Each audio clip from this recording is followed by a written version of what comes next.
Once again, welcome to the IU's B.28 Virtual Side Event.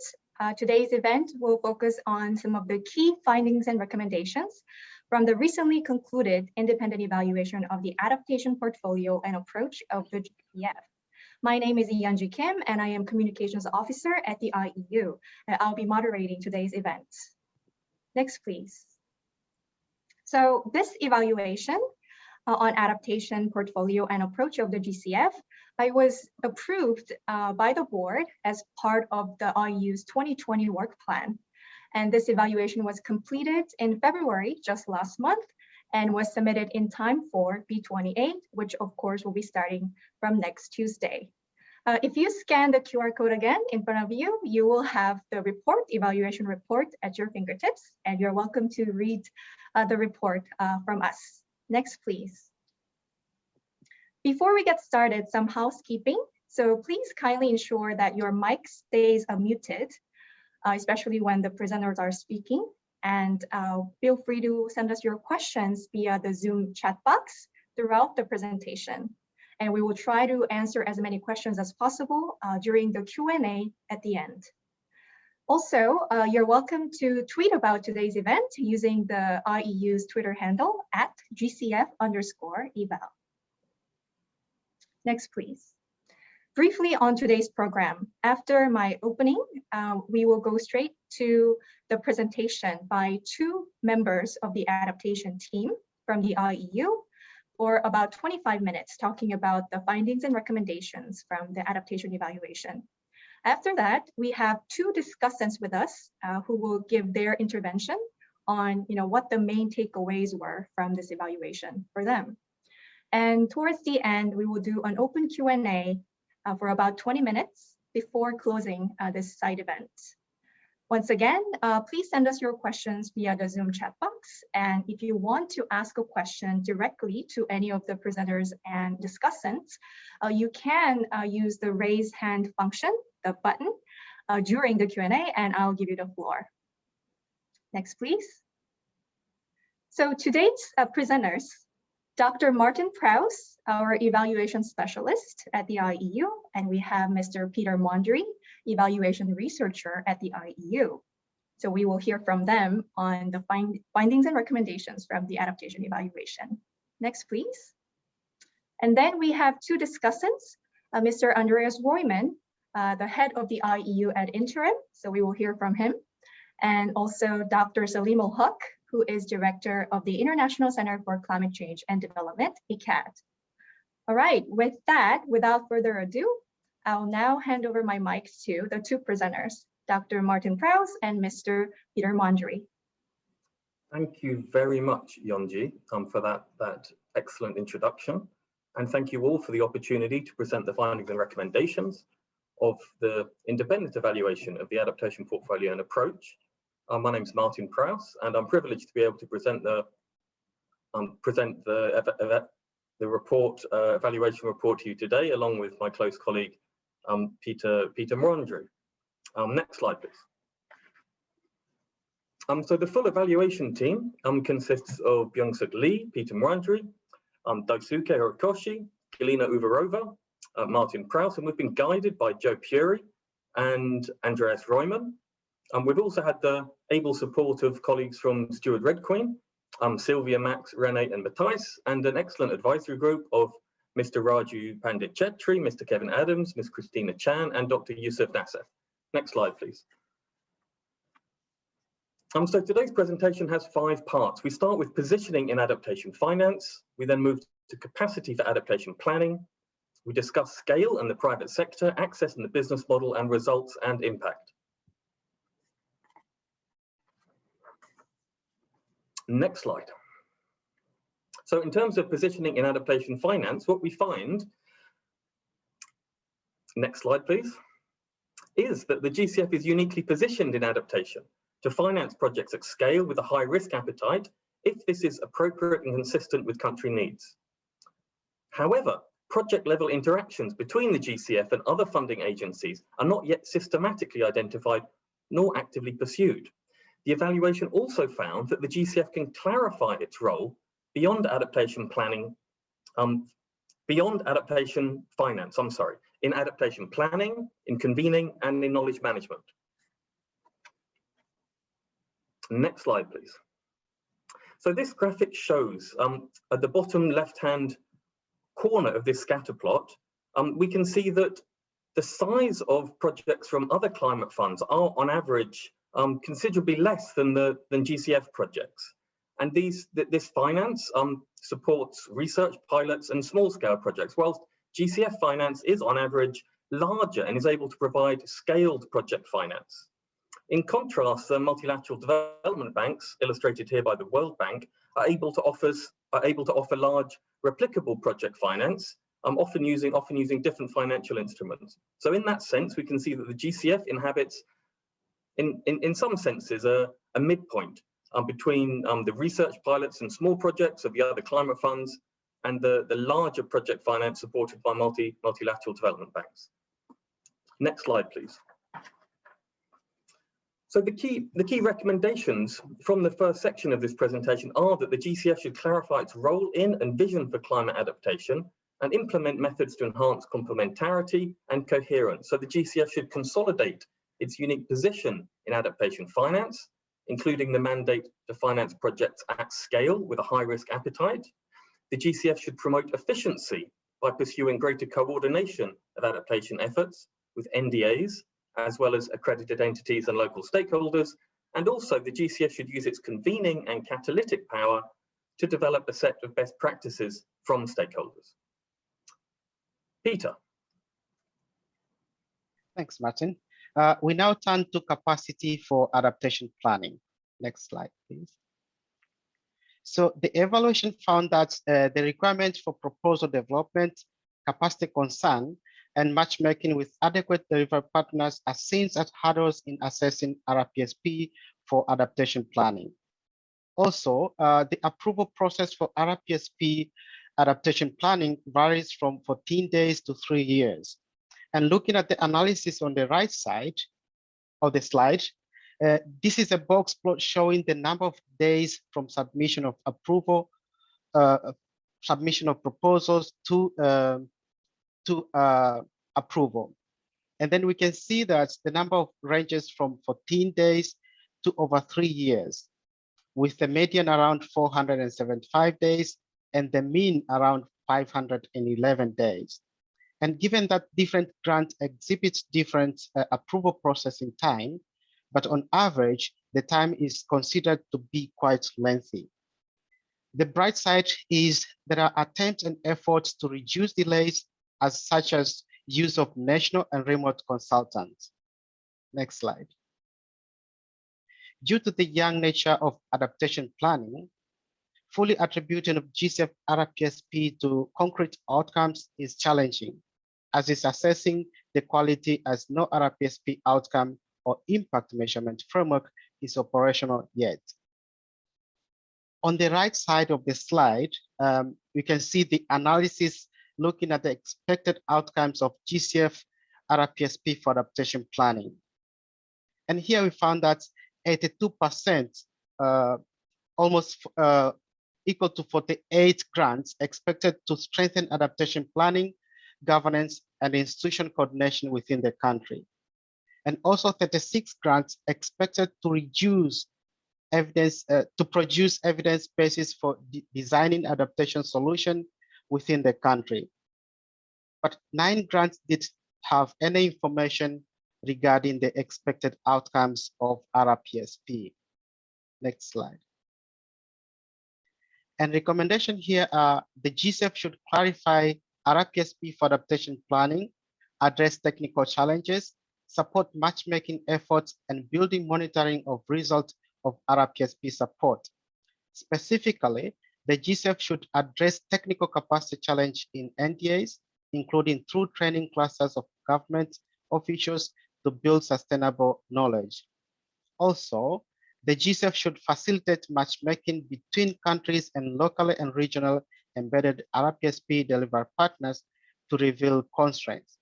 Moreover, the GCF should monitor the quality of Rpsp adaptation planning through building and fast-tracking an outcome impact measurement framework. Next slide.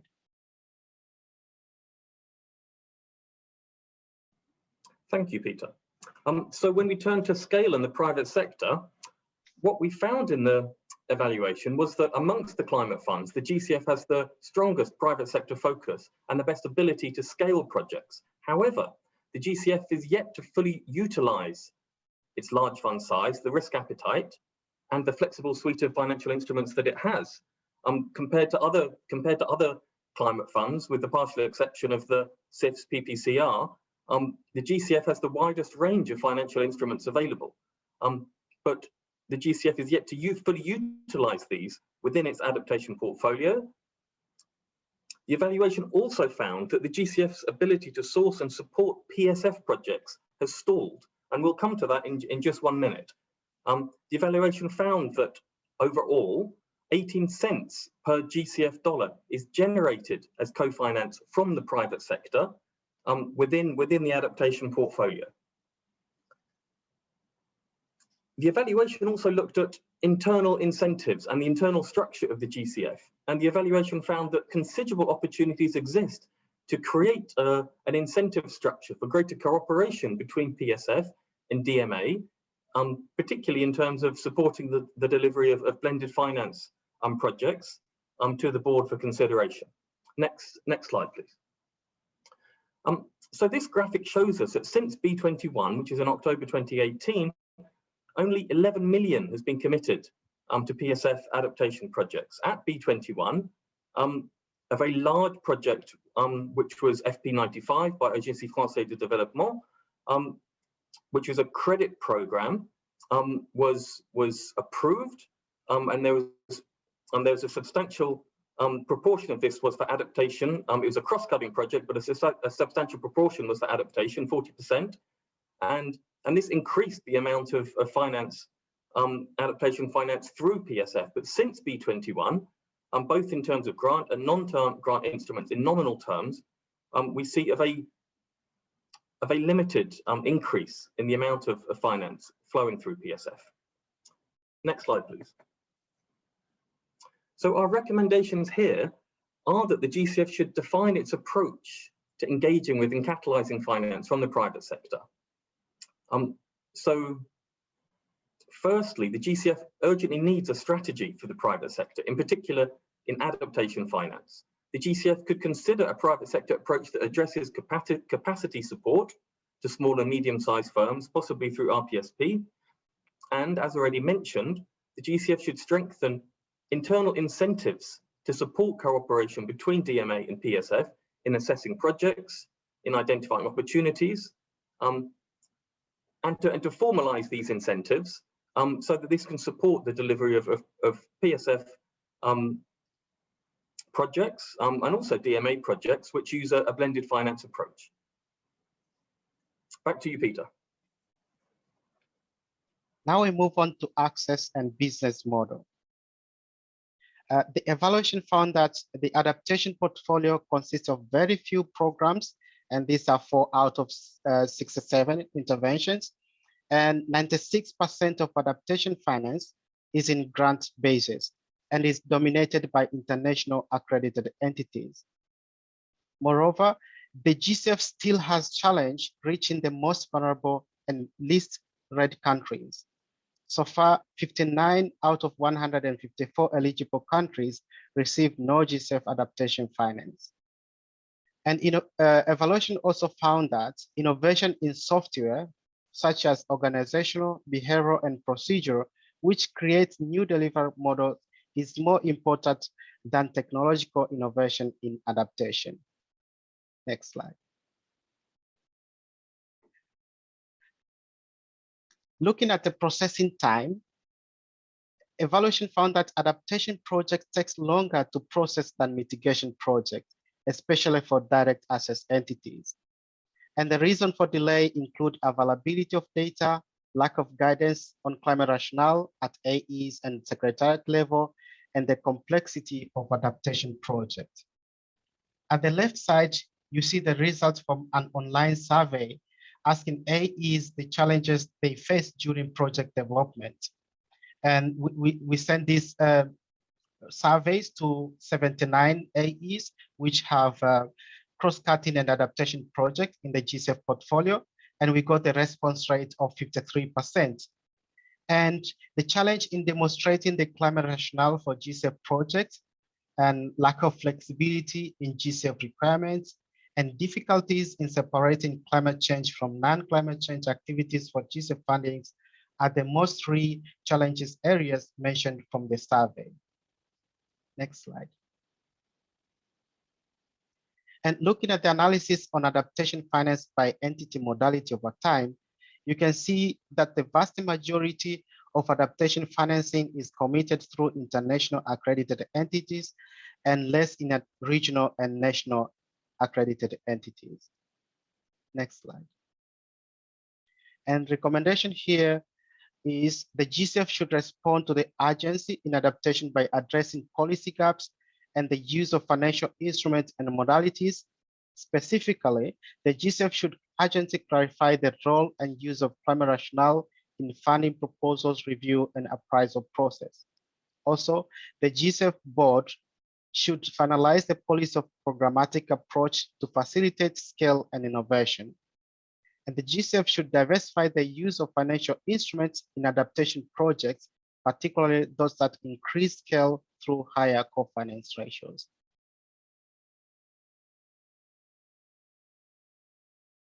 Next slide.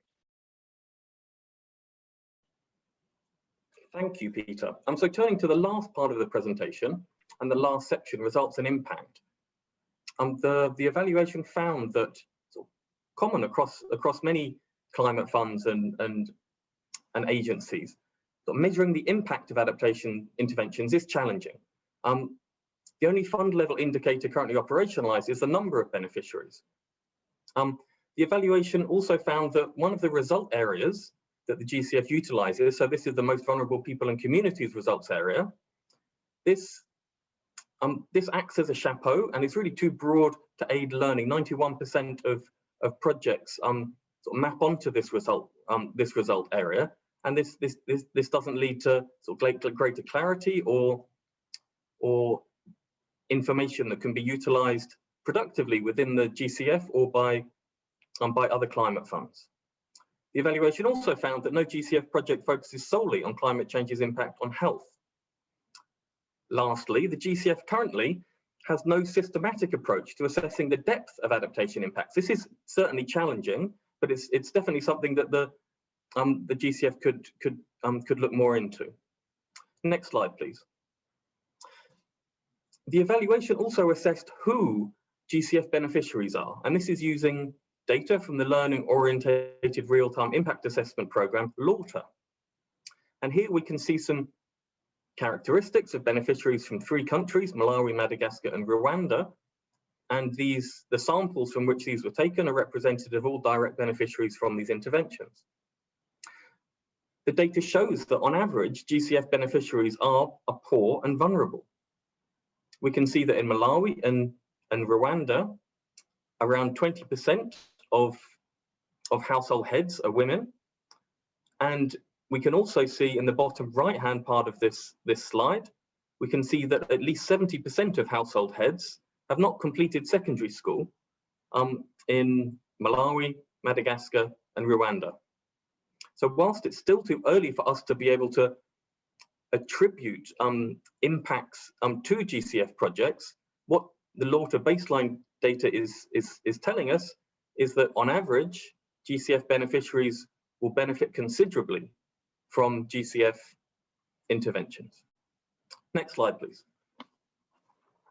So our recommendations here in terms of results and impact are that the GCF should address adaptation-related measurement challenges and enhance monitoring and project and fund level aggregation and facilitate learning and steering. So firstly, the Secretariat should further engage with other climate funds and communities of practice to refine indicators, measurement and aggregation clarity. And this is ongoing, and this can certainly be extended and deepened.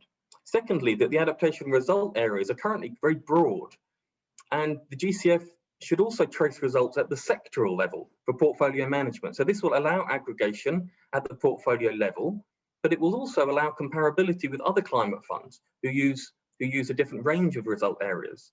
And thirdly, the GCF should trace how an adaptation investment is meeting a national priority by linking result areas to an objective indicator for a country's adaptation needs, in addition to stated country needs through strategies and documentation.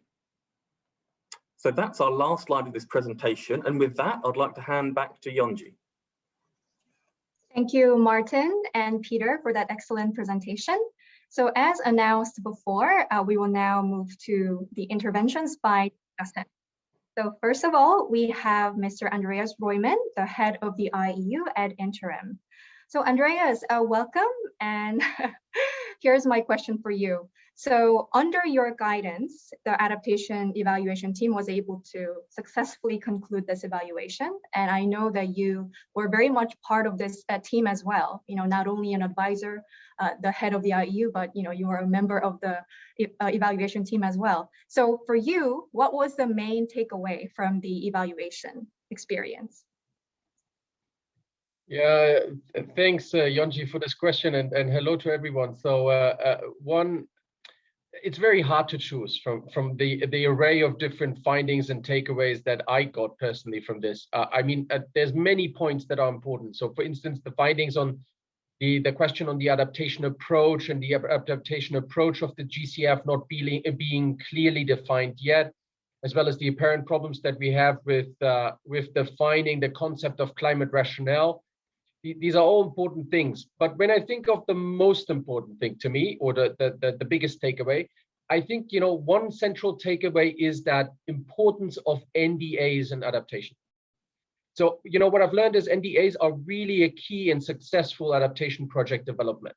And that means we found that countries with strong NDAs, which means they do engage with many stakeholders, they bring projects through long design and proposal stages, they tend to have more adaptation projects approved with the GCF compared to others. So understanding the characteristics of successful NDA procedures or processes and NDA institutional strengths is very critical to the fund. So because adaptation, and this is very natural, because adaptation requires this multi-stakeholder engagement, inclusion of civil society organizations, inclusion of private sector, we can clearly see that multi-stakeholder engagement can benefit the adaptation portfolio.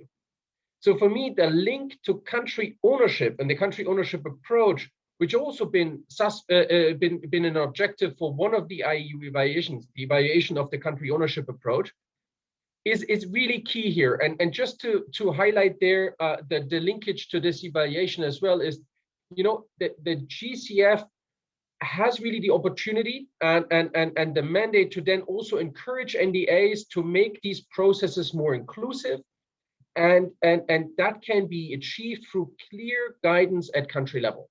So the country ownership investment criteria at the GCF as such should be at best a prerequisite or a key requirement for the engagement with the GCF, and that's something that we've also found in the country ownership evaluation. And then, if you allow me another minute, just to also think about what is a good recommendation that I really relate to, personally, professionally as well. That and that's besides this question that we've just discussed with the NDAs. So one other takeaway for me was then this question, and I think it really requires a little bit of highlighting, is this question on impact and results. So we ask ourselves the question, in what way is the GCF looking at steering and measuring results in the adaptation portfolio? And we found what we found before, that GCF is using several frameworks to guide that review and appraisal process within the Secretariat, but also with ITA. And it builds very strongly on that country-driven approach. And what we found is that these four adaptation, and Martin has highlighted this, these four adaptation result areas. So the GCF has got 8 result areas, 4 for mitigation, 4 for adaptation. The 4 that are there for adaptation are the only way currently how the GCF is able to measure how the GCF is identifying adaptation components or adaptation projects. And that we found is not sufficient. Because, and we've seen that clearly when we looked at one of these result areas, the most vulnerable groups and community result area, we found that 91% of all adaptation-related projects are ticking and checking that box. And that's basically showing you that this is a chapeau result area that has very little meaning to the question of measuring and steering impact.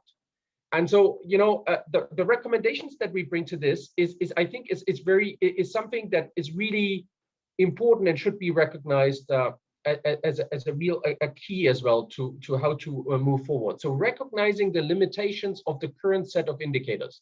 That's not only the highest level indicator that we have at the fund level, which speaks to the beneficiaries, direct and indirect beneficiaries, but also the fund level indicators as well as the project indicators underneath that.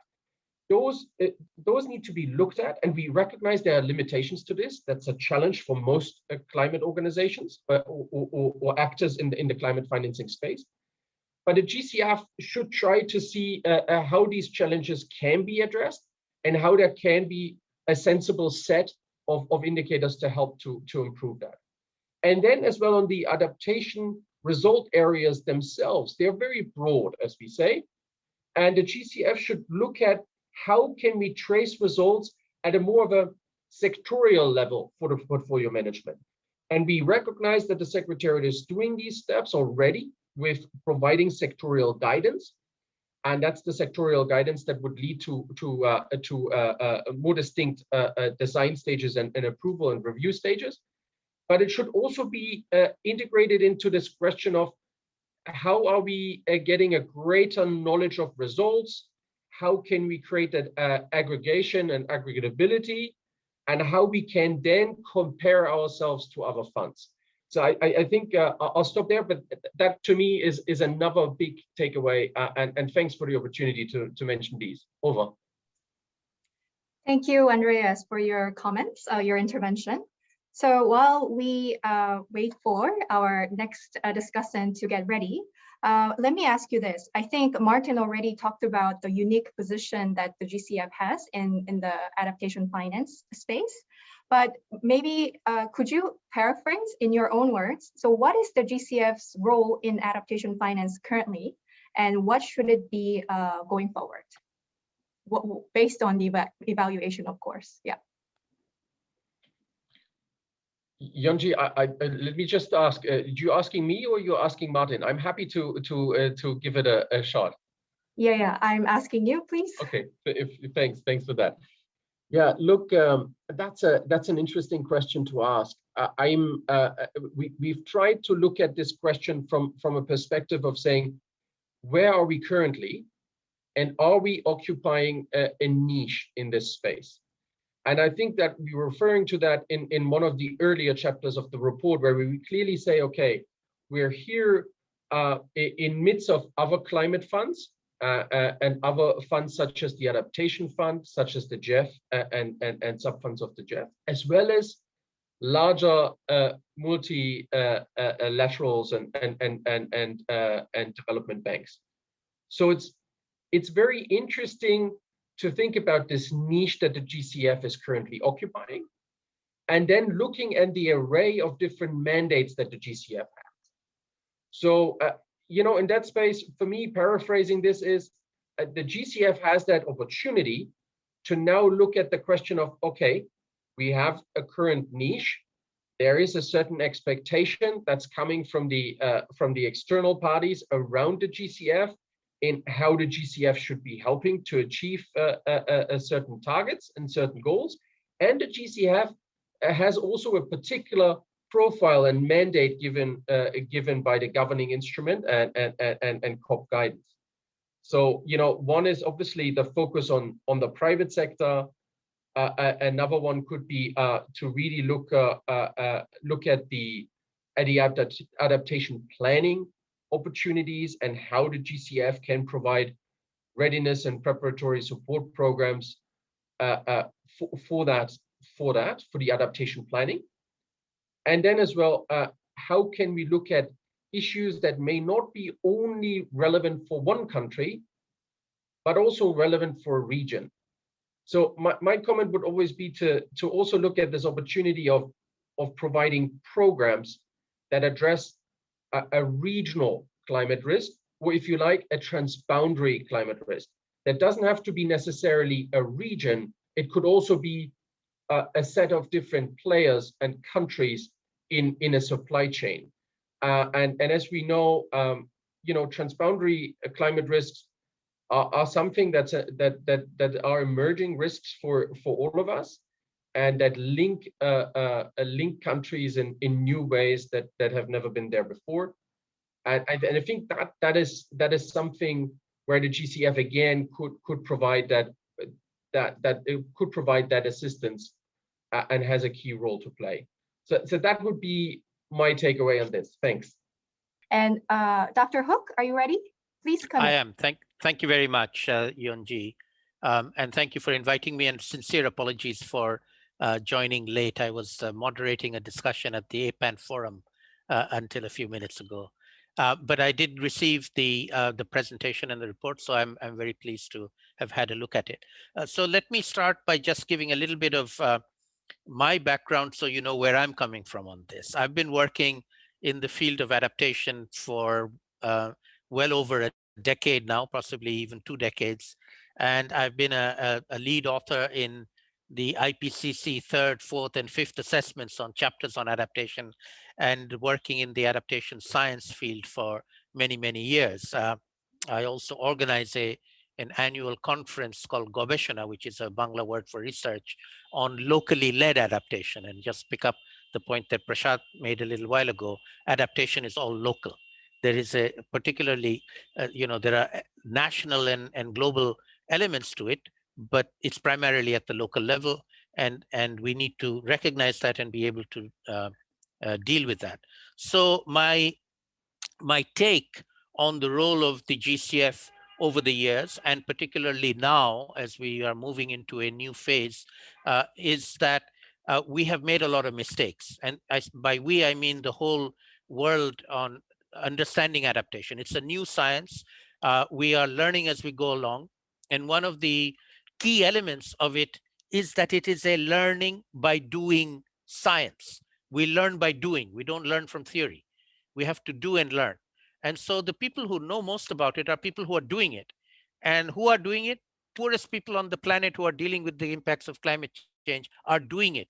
And they are learning how to do it. And we have to recognize that they know a hell of a lot more than we do about how to adapt to the impacts of climate change. They don't know the word climate change, but they do know what impacts of climate change are, and they are dealing with those, and they are learning how to deal with them. And we need to recognize their knowledge, and we need to be learning from them and not teaching them. And so the design of a top-down system in which experts design something, tell countries what they have to do, projects have to jump through multiple hoops for the experts to agree that this is adaptation, this is not adaptation, which is the format in which projects have been evaluated in Songdo, which are coming from the ground in the developing countries, particularly the most vulnerable developing countries. And the other aspect of this learning by doing, and in fact, from a perspective of an institution like GCF, which has a substantial amount of resources to invest, in my view, and I'm speaking personally always in this, you can take it with a grain of salt if you wish, is that I am normatively driven by saying that the most vulnerable people in the most vulnerable countries are your primary clients. If you cannot reach them, and you do not design your products to reach them, which you have not done, by the way, then you're failing. You're designing a cookie cutter product that you require the national government and entities to, as I said, jump through hoops in order to get it approved. And then when they approve it, we're not really sure what's happening on the ground in terms of its implementation. I would refer to a very interesting paper that's just been published by a group of experts led by Siri Eriksson in Norway and Lisa Schipper in Oxford. We looked at a large number of adaptation projects, and they found they're really not much there. That's interesting, new, adaptation, we are really not doing what we should be doing. And this is a collective failure, all of us. And since you are spending a lot of money, that money is not being well spent, in my view. And so how do we improve? I recognize that the evaluation recognizes this and wants to improve. And so I'm going to give you my 2 cents worth on how we improve. In my view, and I've shared this thought with Yannick Glemaric as well, you need to invest in learning. We don't know how to do things, so we have to learn how to do things. So you're giving money to people to do things who don't know how to do them. You don't know how to do them, and they don't know how to do them. So we're all learning as we go along. So learning in and of itself needs to be an investment strategy of whatever money you give. So if you give a country 10 million or 20 million for a project, give them $500,000 for a learning component that goes to a university in that country. The university is given a contract with, let's say, 0.5% or 1% of the total project money separately for being the researchers and learners working with the implementers to capture the learning experience that is coming out of it. And that learning experience is what the country will then gain out of the project, because projects are not going to help countries adapt to the impacts of climate change. Learning how to adapt to the impacts of climate change is what is going to help countries learn how to adapt to the impacts of climate change. It's a collective learning exercise for the citizens of a country. And let me conclude by sharing my view on where you can learn from, and that is my country, Bangladesh. For the last 10 years, we have been investing our own money, learning how to do adaptation. The people of Bangladesh, the farmers, the fishers, the researchers, the bureaucrats, the technocrats, we are all learning how to do climate change. We know a hell of a lot more than anybody sitting in Songdo, I can assure you. You need to come and learn from us. And I offer to help you learn. But if you don't accept that you have to learn and you need to learn, then I can't help you. Thank you very much. Thank you, Dr. Hook. That was very strong and clear, loud and clear. So we really appreciate that. We do need to reflect on whether we are really reaching the most vulnerable, and that was really, really useful. So thank you very much. Okay, with that, thank you very much for joining us today. It's been a very, very rich discussion, and we all enjoyed it. So we hope to see some of you tomorrow, and yeah, just keep connecting with us and communicating with us even outside of this event. And it's been really great. So thank you very much for joining us.